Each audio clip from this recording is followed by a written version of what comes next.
looking at a philosophical landscape that is startlingly relevant to what, software engineers are doing right this second. It is the absolute definition of an unexpected collision of worlds. I mean, we are taking the oldest continuous institution on Earth and just crashing it into the bleeding edge of Silicon Valley. It's wild. Yeah. So our sole source for this deep dive is a document released in 2026. Yep. It's Pope Leo XIV's encyclical letter, and it's titled Magnifica Humanitas, which roughly translates to on safeguarding the human person in the time of artificial intelligence. Right.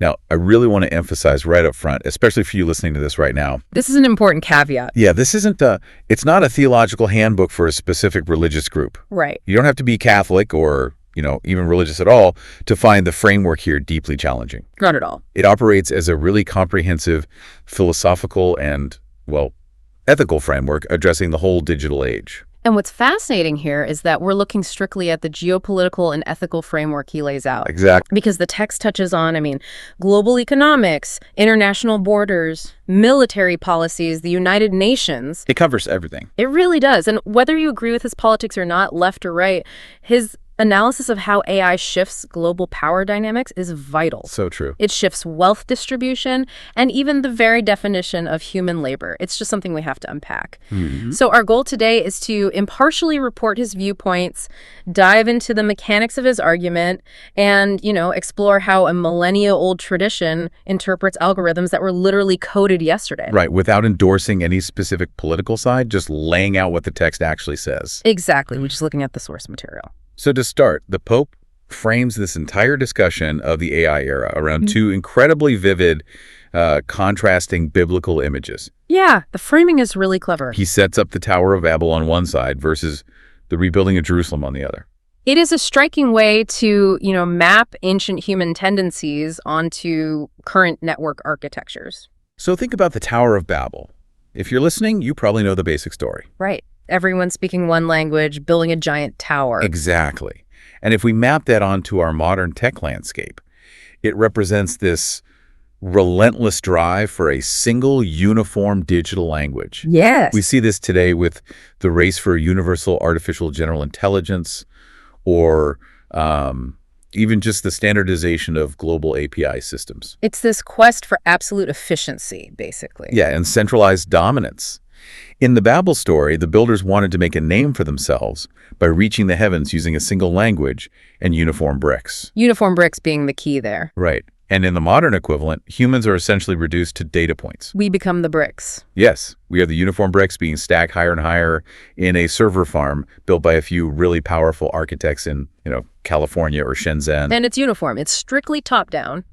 And the encyclical argues it ultimately ends in alienation. Because everyone just becomes a cog. Exactly. But the document contrasts that Babel syndrome with the story of Nehemiah rebuilding the walls of Jerusalem. Right, after they came back from exile. Yes. And the dynamic of that rebuilding is entirely different from Babel. How so? Well, it wasn't a top-down monolithic mega project managed by a single central authority, with one unified blueprint. Oh, right. It was fundamentally a decentralized, collaborative effort. So local people were doing the work. Exactly. Diverse groups of people, different families, local tradesmen, they all took responsibility for rebuilding their own specific local section of the wall.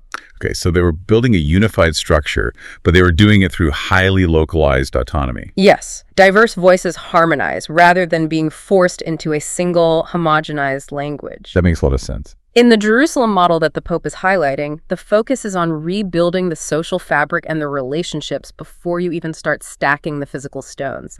It prioritizes the human connection and the local community's agency over, pure, unadulterated efficiency. It's basically the difference between being a passive cog in a massive centralized machine that extracts your data, right? Yeah.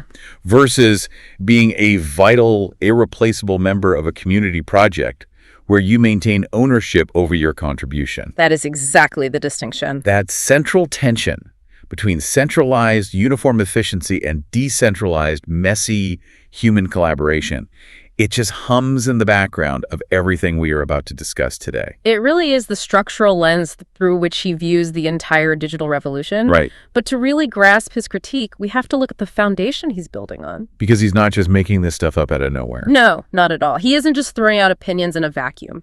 He is actively participating in a living tradition of social thought. Right. He specifically situates this new letter on the 135th anniversary of a document called Rerum Novarum. Okay, Rerum Novarum. Yeah, written by Pope Leo XIII back in 1891. 1891. So wait, we were talking about the absolute height of the Industrial Revolution here. This. Exactly. We're talking about steam engines, factories, this massive, unprecedented shift from agrarian societies to urban industrial centers. And the incredible upheaval of labor that came with it. So by linking his new letter on AI to a letter about the Industrial Revolution, he's making a statement. A very deliberate, high-stakes claim. Yeah. The church does not view artificial intelligence as just another neat gadget or, a niche IT problem. Right. They view it as a res novae, which is Latin for a new thing that fundamentally challenges human history, economics, and the social order on the exact same planetary scale that the Industrial Revolution did. Wow. Just as the steam engine completely redefined physical labor and capital, AI is redefining cognitive labor and human agency. Okay, but wait.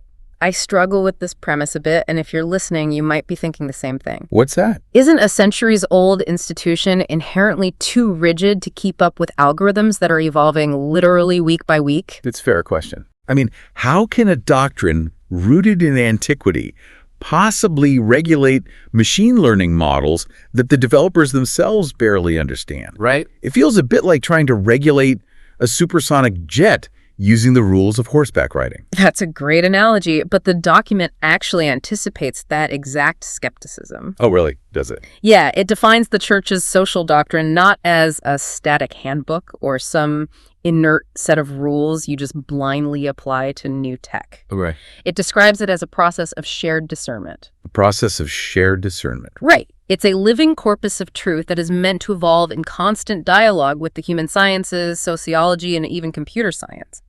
The core principles remain unchanged, sure, but the application of those principles has to adapt to the shifting mechanical realities of history. So it's more like a constitutional framework rather than a specific piece of legislation. Yes. Like it provides the ethical boundaries, and you have to interpret how new phenomena fit within those boundaries. That is a highly accurate way to look at it. And the encyclical lays out 4 core principles that act as the ethical compass for navigating this new AI landscape. Let's get into those because they really ground the rest of the text. Yeah. The very first one, the absolute bedrock of the entire document, is the concept of infinite dignity. Infinite dignity, meaning human worth is completely unconditional. Exactly. It is an inherent trait. Like you don't get your dignity because you are smart or productive or efficient. Right. Or because you have a massive social media following or a high data yield. You have it simply because you exist as a human being. And when you apply that to modern algorithmic systems, the friction is immediate. Oh, I bet. Because we are building systems that are designed to do exactly the opposite of recognizing infinite dignity. Right, because algorithms measure everything. Exactly. We have AI models and human resources that screen resumes based on optimized productivity metrics. Which means they judge your worth based on your output. We have algorithmic risk assessments in the criminal justice system that evaluate a person's likelihood to reoffend based on statistical profiling. That's terrifying. It is. If an algorithm determines your worth, your freedom, or your livelihood based on your data yield or your calculated efficiency, it is fundamentally violating that principle of infinite dignity. Because it's reducing you to a number. Right. The system is treating a human as a means to an end rather than an end in themselves. So basically, if you have to earn your basic value or your right to participate in society in the eyes of a computational system, that system is operating on a morally flawed premise. Yes. Man, that connects directly to the second principle he lays out, which is the common good and the universal destination of goods. Right. The universal destination of goods is an ancient concept arguing that the Earth's resources were originally given to sustain the entire human family. The whole family, not just a few. Exactly. Property rights exist, of course, but they are secondary to the basic right of all people to have what they need to survive and thrive. But he applies this to technology, which is fascinating. Yeah, he does. We usually think of goods as, land, water, oil, stuff you can touch. Physical resources. Right. But he's saying that data, computational power, and the benefits of technological innovation cannot simply be hoarded by a few tech monopolies. Because look at the sheer physical reality of training a massive large language model today. It's not just software floating in the ether. No, it requires immense physical resources. You need massive hyperscale data centers. Yeah. You need gigawatts of electricity, which often strains local power grids. Right, and the water. The water. You need millions of gallons of fresh water just to cool the servers. It's crazy. And you need rare earth minerals mined from the ground for the microprocessors. So AI is deeply tied to the physical earth. Completely. And the Pope argues that because AI requires such a massive extraction of the Earth's shared resources, the benefits of that technology must be directed toward the common good of everyone. Not just the people building it. Exactly. It cannot just be a mechanism for maximizing shareholder value for a select elite while externalizing the environmental and social costs onto local populations. Which perfectly sets up the third principle, and this is a big one. Subsidiarity. Yes, subsidiarity. Let's move away from the abstract definitions for a second and look at how this works mechanically in tech. Because I think for a lot of you listening, this might be a new word. It's a crucial concept. Subsidiarity is the idea that power and decision-making should stay as close to the local level as possible. Right. In tech terms, the best analogy I can think of is the debate between centralized cloud computing and localized edge computing. Oh, that is a highly relevant comparison. So in a centralized cloud model, all your data, your smart home metrics, your physical location, your private conversations, it's all beamed up to a massive, distant server farm owned by a tech giant. Miles and miles away. Exactly. The algorithm processes your entire life from thousands of miles away and beams down decisions or targeted ads.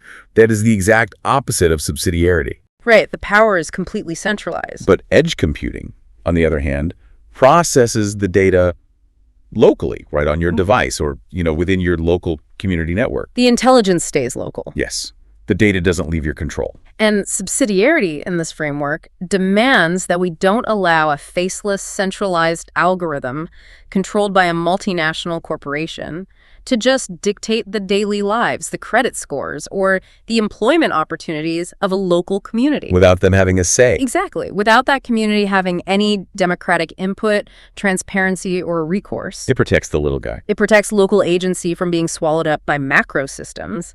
And that local agency is necessary to practice the fourth principle, which is solidarity. Okay, solidarity. That's the recognition of our deep interdependence. So Yes. It's the active commitment to the good of others, especially the most vulnerable in society. And the encyclical warns very strongly against what the Pope calls a throwaway culture. A throwaway culture. What does that look like with AI? Well, if we lack solidarity, we start looking at people as disposable commodities. Oh, man. Let's say a new generative AI model can perfectly replicate the coding abilities of junior software developers. Or the writing abilities of paralegals. Right. A purely economic, efficiency-driven mindset, basically a lack of solidarity, says, well, those people are redundant now. Just a cost of doing business. Yeah, they'll say that's just the unfortunate cost of progress. Wow.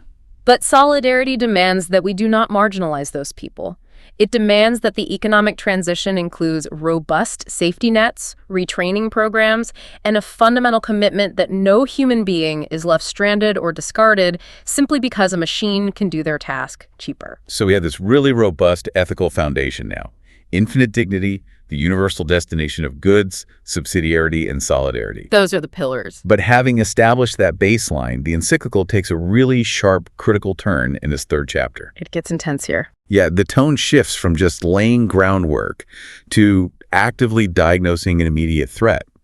He introduces this concept of the technocratic paradigm. The technocratic paradigm is arguably the primary villain in this document. The villain, wow. It really is. It is the overwhelming cultural tendency to let the logic of efficiency, control, and profit dictate absolutely everything. Everything. Like our personal relationships, our social structures. Our political systems, our economy, all of it. It's the tipping point where technology stops being a tool that serves human flourishing and it becomes the ultimate, unquestionable standard by which all human activity is judged. Exactly. And if efficiency is your only operating metric, then human beings are incredibly frustrating. Oh, we are terrible at being perfectly efficient. We are messy. We get tired. We have emotions. We require healthcare. We make mistakes. Right. In a purely technocratic paradigm, humans are basically inefficient variables that need to be optimized, tightly managed, or ideally removed from the loop entirely. Which is exactly what a lot of AI is trying to do. Yeah.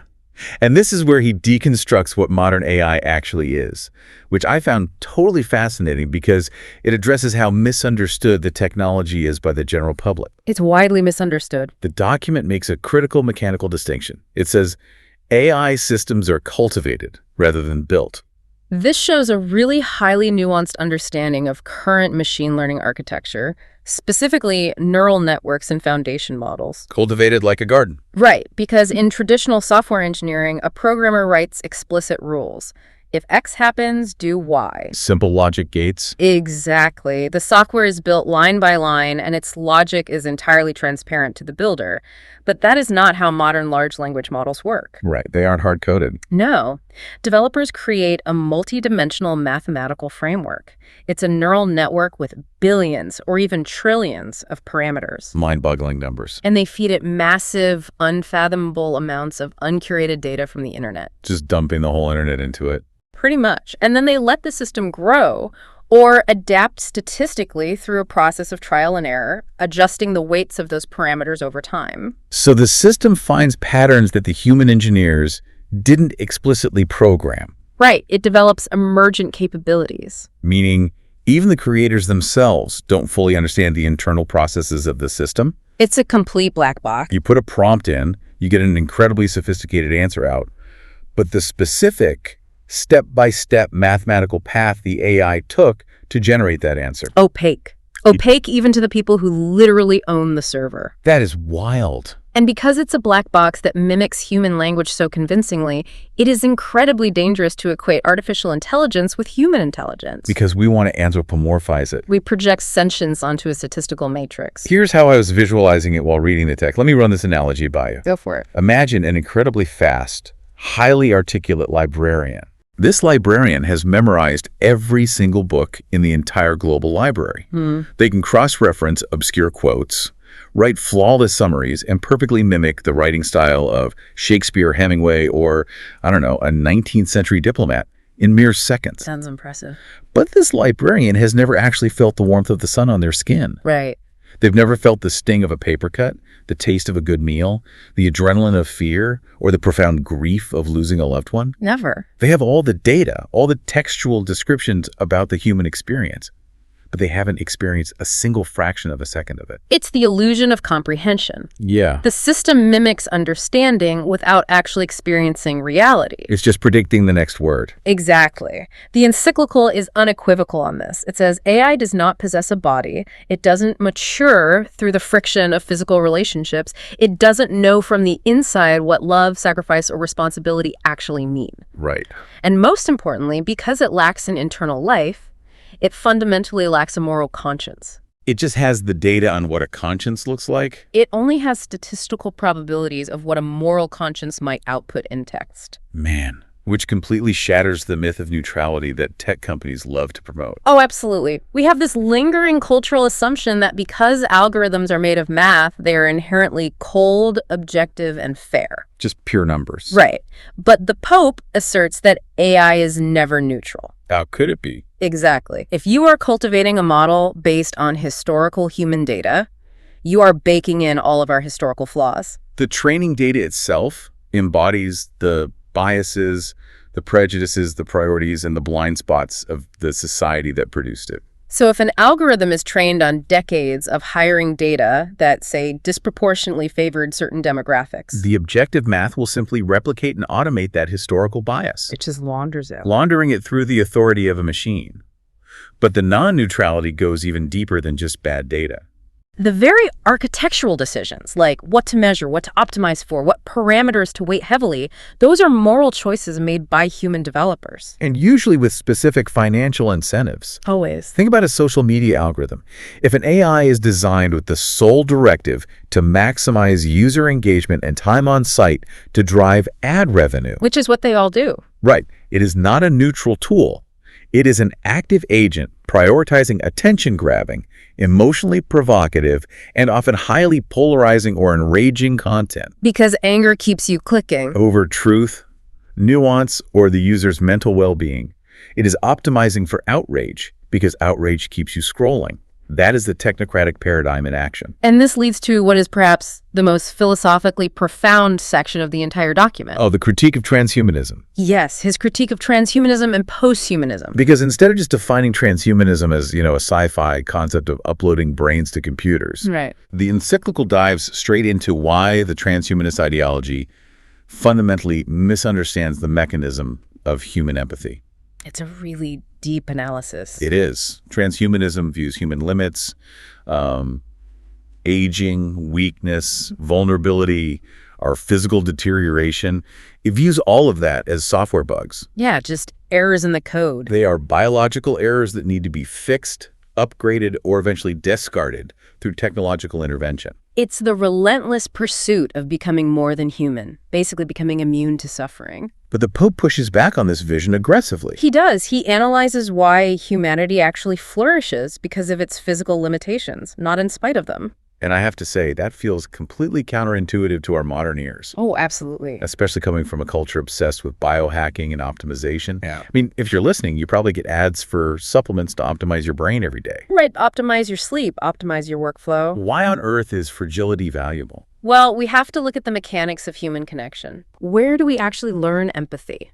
How do we develop the capacity to care for one another? Where do we experience the deepest, most transformative forms of love? It's when things are hard. It is almost entirely within the context of our shared vulnerabilities. Think about a parent caring for a completely helpless infant. Yeah. Or a friend sitting by a hospital bed, or a community rallying after a natural disaster. That's when real connection happens. Exactly.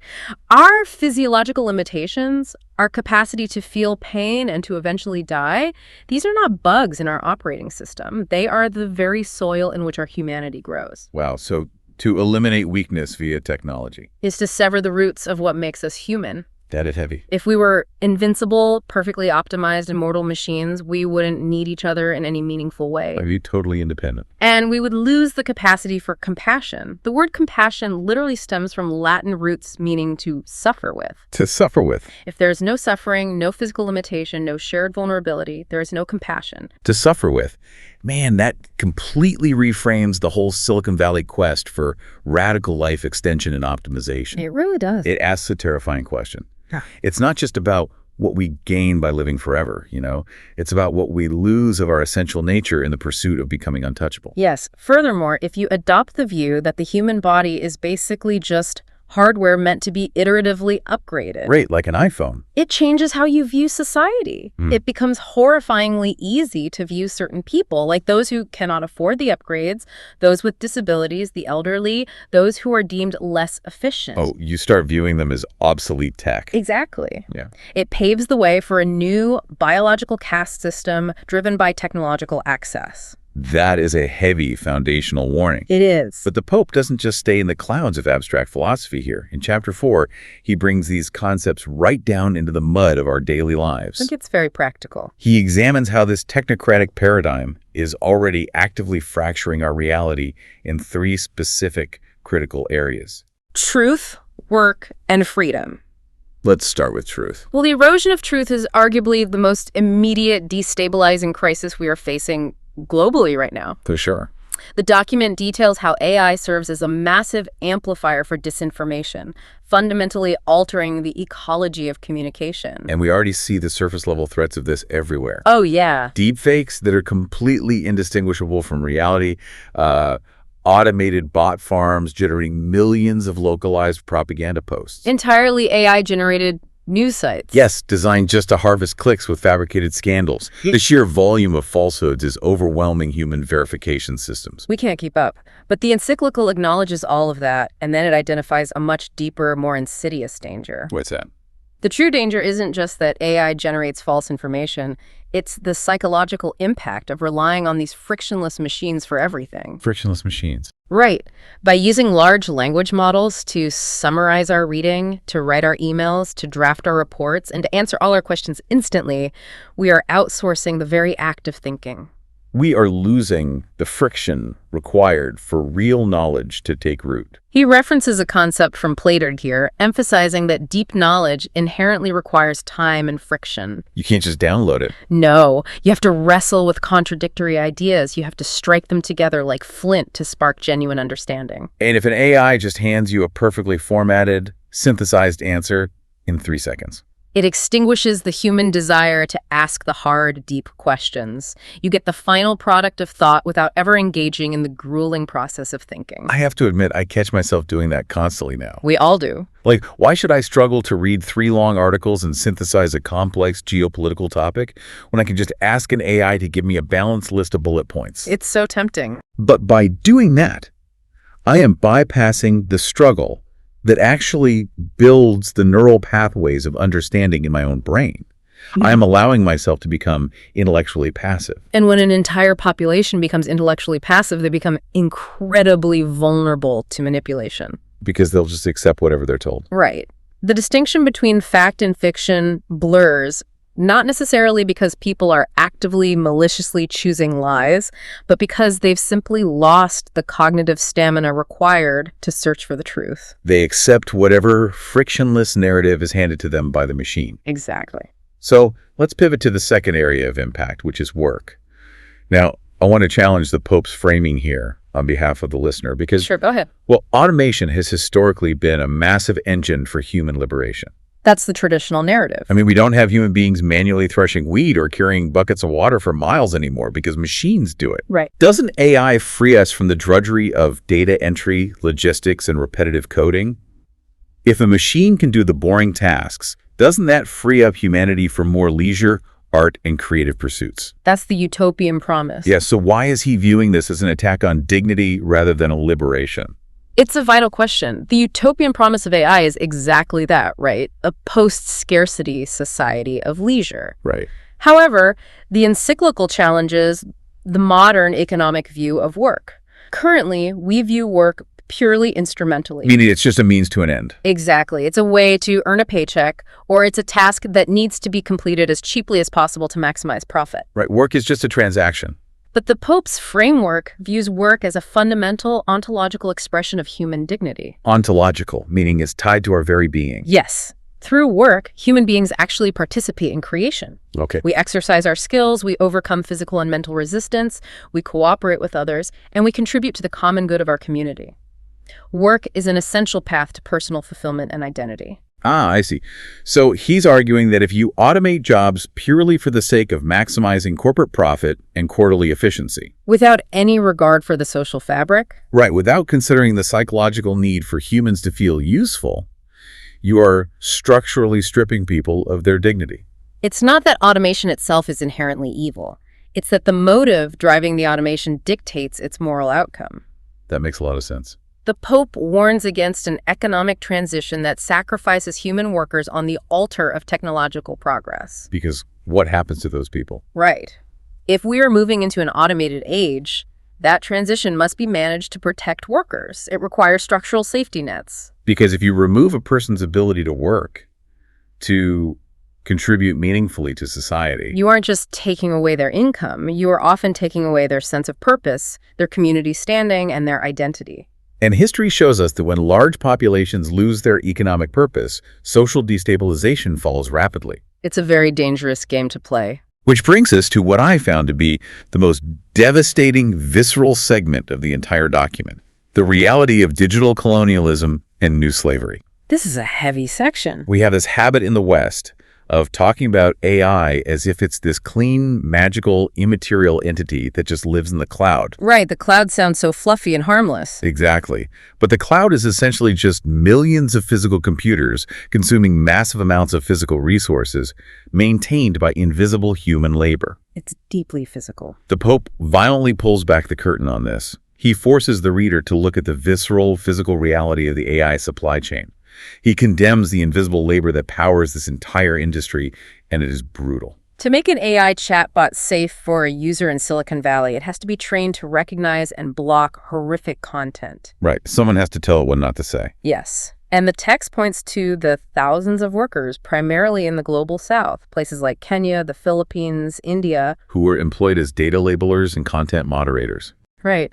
And these individuals spend hours every day reviewing deeply traumatizing text, violent images, and abusive material just to train the algorithm on what to filter out. And they are doing this for poverty wages. We're talking often $2 or $3 an hour. While suffering immense psychological trauma. PTSD, depression, with virtually no mental health support from the massive tech conglomerates that employ them through third-party contractors. It's staggering, but he doesn't stop at the digital cognitive labor. No. He points to the physical bodies scarred from mining the cobalt, lithium, and rare earths in places like the Democratic Republic of Congo. Because these minerals are non-negotiable requirements for building the microprocessors, the batteries, and the massive data centers that run the AI models. Exactly. This is where he introduces the concept of digital colonialism. And we need to unpack the mechanics of that comparison because it's a strong phrase. It is. Well, historically, colonialism was the process where powerful empires extracted physical resources. Gold, spices, timber, human slaves. Wow.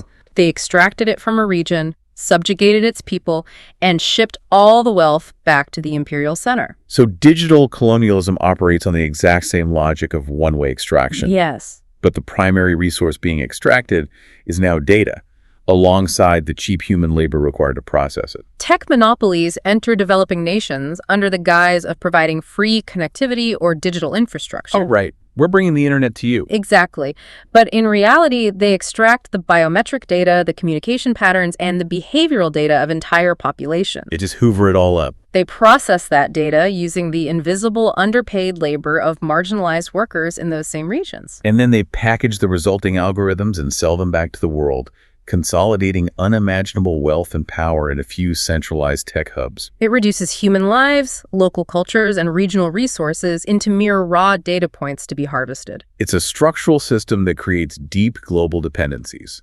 And, as the Pope bluntly states, new forms of slavery. All of it hiding seamlessly behind the sleek, frictionless, minimalist interface of the smartphones in our pockets. It's incredibly sobering. Yeah. I mean, if you're listening, it forces you to realize that every time you interact with a generative AI, you are standing at the very end of a long, heavily obscured, and often deeply exploitative global supply chain. Right. And if we don't acknowledge the mechanics of that chain, we are passively complicit in it. Wow. This naturally leads to the most dangerous escalation described in the encyclical. We're moving to chapter 5 now. Right.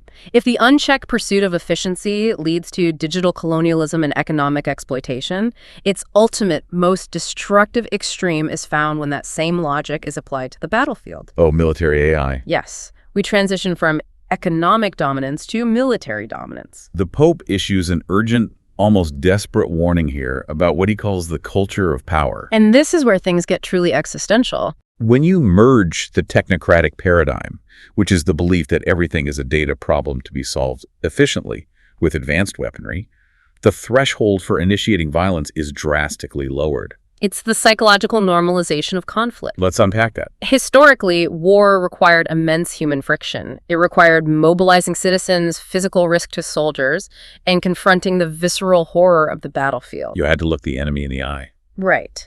But when technology creates vast physical and emotional distance between the attacker and the target. Like with drones. Exactly. And when predictive algorithms are used to identify threats and optimize strike logistics, war begins to look less like a human tragedy and more like a sterile video game. or a logistical supply chain problem to be solved from an air-conditioned bunker. Right. And the sharpest, most unyielding point of his critique is aimed directly at lethal autonomous weapons systems. We're talking slaughter bots, drone swarms, AI-piloted fighter jets. The text flatly and unequivocally rejects the philosophical idea that we can ever create artificial moral agents. This is a crucial ethical distinction, because there is a vocal movement in military tech arguing the exact opposite. Oh, there absolutely is.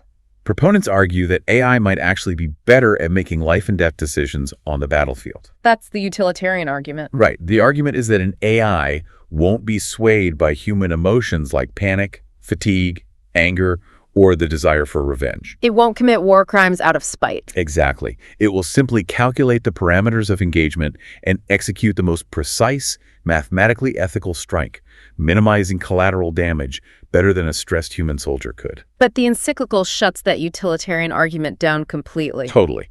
Let's use an analogy to understand why, because this is so important. Go ahead.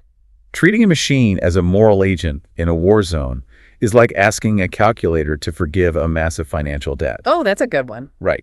The calculator is flawless at math. It knows exactly, down to the final penny, what is owed.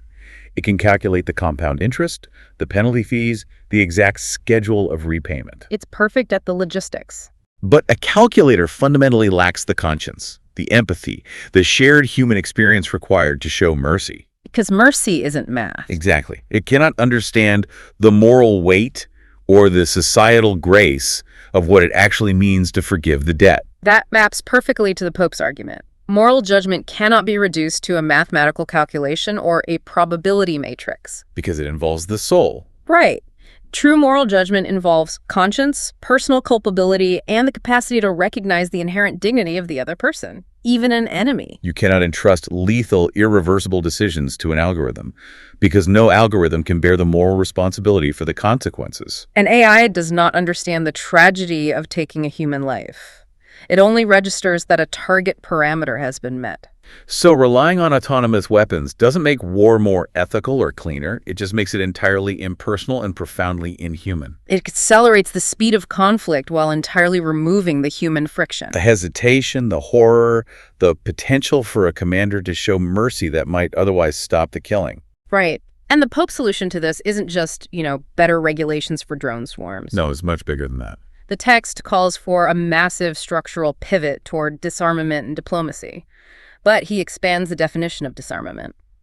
How so? He calls for us to disarm our weapons, disarm our hostile rhetoric, and essentially disarm AI itself. Disarm AI. What does disarming AI mean in a practical sense? It means actively breaking the mindset of the geopolitical arms race. Refusing to play the game. Right. It means rejecting the narrative that whoever builds the fastest autonomous kill web wins the future. He calls for robust multilateralism, right? Yes. Even suggesting a structural reform of the United Nations to ensure that international dialogue, human diplomacy, and binding treaties are prioritized over the cold, escalatory calculus of algorithms. Just to remind the listener, we are reporting the Pope's geopolitical stance strictly as it's written in the text. Exactly. We're just laying out his argument. He is arguing that sustainable peace cannot be maintained by the threat of mutually assured destruction via AI-driven drone swarms. Right. It has to be maintained by human dialogue and the shared recognition of our mutual vulnerability. It is a total rejection of the technocratic belief that technology can solve the fundamental human problem of violence. If anything, technology amplifies the violence. Exactly. The only lasting solution to human violence is human connection. Which brings us to the final movement of the encyclical, its conclusion. It's a really beautiful ending. After exploring the dark potential of the Babel syndrome, the invisible exploitation of data extraction, and the absolute nightmare of autonomous warfare, the Pope turns to his ultimate counter-narrative. Building the civilization of love. The civilization of love. While that phrase sounds, somewhat poetic, it is grounded in a very specific, robust theological argument. It really is. He offers a direct theological answer to the transhumanist desire to escape the physical body. And that answer is the doctrine of the incarnation. Right. This is the exact opposite of the transhumanist vision we discussed earlier. Completely inverted. While tech billionaires are pouring billions into research to upload their consciousness into the cloud, to become disembodied, immortal, and optimized. The central Christian narrative goes in the complete opposite direction. The ultimate divine act is not escaping the body. It is the Word becoming flesh. The concept of the incarnation posits that God, the ultimate infinite intelligence and power, willingly descends into the messy, fragile, limited, physical human condition. Takes on a physical body. Yes. He experiences hunger, exhaustion, physical pain, and ultimately death. So instead of trying to transcend or escape our physical limitations through technology, the incarnation argues that our physical, limited, suffering reality is actually the very place where the divine operates. It makes the physical world sacred. Our bodies, our fragility, our localized existence aren't engineering bugs to be patched. They are sacred. And from that deep theological premise, the encyclical introduces the concept of situated anthropocentrism. Situated anthropocentrism. Break the mechanics of that down for us, because that's a mouthful. It is. Basically, it means that human beings are not isolated, disembodied nodes floating freely in a global digital network. Okay. We are physical creatures deeply, inextricably embedded in physical relationships with each other, with our local geographic communities, and with the Earth itself. Our center of meaning is not in our isolated minds interacting with a screen. It is situated in our physical embodied reality. Exactly. We are flesh and blood tied to a specific time, a specific place, and specific people. And this leads to the Pope's closing invocation. He ends the encyclical by referencing Mary's song from the Bible, the Magnificat. This is perhaps the most radically disruptive part of the document's entire social vision. The Magnificat is traditionally a song of praise, right? It is, but it's also a song about the complete inversion of human power structures. Oh, how so? It talks about God scattering the proud, casting down the mighty from their thrones, and lifting up the lowly and the starving. So, according to this document, the ultimate framework for tech ethics is not to view history, progress, or innovation from the top-down perspective of the powerful. We shouldn't evaluate AI based on the metrics of tech CEOs, venture capitalists, or defense contractors. Or the algorithms optimizing for maximum profit. Right. The ultimate tech ethic is to view history from the bottom-up perspective. It requires us to evaluate every single technological advancement by asking a completely different set of questions. Like what? Like, how does this specific algorithm affect the most vulnerable person in the chain? The person at the very bottom. Right. How does it affect the displaced worker, the orphan, the refugee, or the invisible worker labeling traumatic data in a sweatshop for $2 an hour? If a technology vastly benefits the mighty, but crushes or extracts from the lowly, it is fundamentally morally flawed. Regardless of how efficient it is. Man. So bringing this massive philosophical framework all the way back down to earth. Let's do it. What does this mean for you, the listener, sitting at home? You might be listening to this on a smartphone, about to open a social media feed, curated by the exact types of AI we've been analyzing. Right. What is the practical application? What can one person actually do? Well, the encyclical actually gives a very specific, practical directive to the individual. Okay. It calls for the practice of digital sobriety. Digital sobriety. Is he just talking about taking a weekend tech detox? Like turning off notifications? It's much deeper than a temporary detox. It is a call for a conscious, deliberate, and boundaried relationship with technology. It means actively resisting the technocratic urge to let the digital world consume your entire attention and mediate all your experiences. So deliberately valuing physical presence over mere digital connectivity. Yes. It means prioritizing sharing a physical meal, looking someone directly in the eye, and participating in the messy reality of your local community over the frictionless, curated interactions on a screen. Recognizing that while a screen can connect you to vast amounts of information and data, only a physical, situated presence can offer true care, empathy, and love. It is a call to fiercely protect those uniquely human, embodied experiences from being digitized, optimized, or outsourced to a machine. Because if you don't protect them, the algorithm will consume them. Wow. As we wrap up this deep dive, let's just trace the massive arc we've just traveled. It's been quite a journey. We started with the ancient image of the Tower of Babel, the monolithic, top-down attempt to dominate reality through uniform language. And we mapped that directly onto the modern technocratic paradigm. Right. We explored how this paradigm threatens our infinite dignity by reducing human beings to calculable data points. And how the hoarding of computational power ignores the universal destination of goods. We looked at the mechanics of the AI illusion, recognizing that these cultivated black box neural networks inherently carry the biases of their creators. We challenge the transhumanist dream, exploring the mechanical reality that our physical fragility and vulnerability are the very prerequisites for human compassion. We examine the visceral, real-world impacts, the dangerous outsourcing of our cognitive friction leading to the erosion of truth, The threat to the ontological dignity of human work.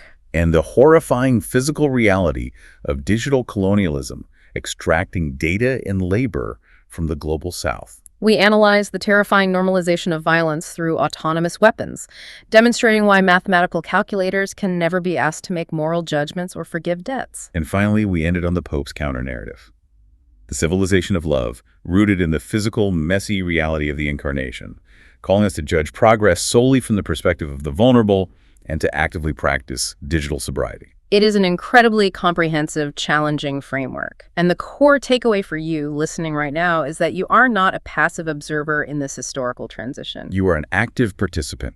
Every link you click, every piece of technology you purchase, every time you choose to outsource your thinking to a generative algorithm, you are connecting yourself to the physical world and to the invisible human labor behind that system.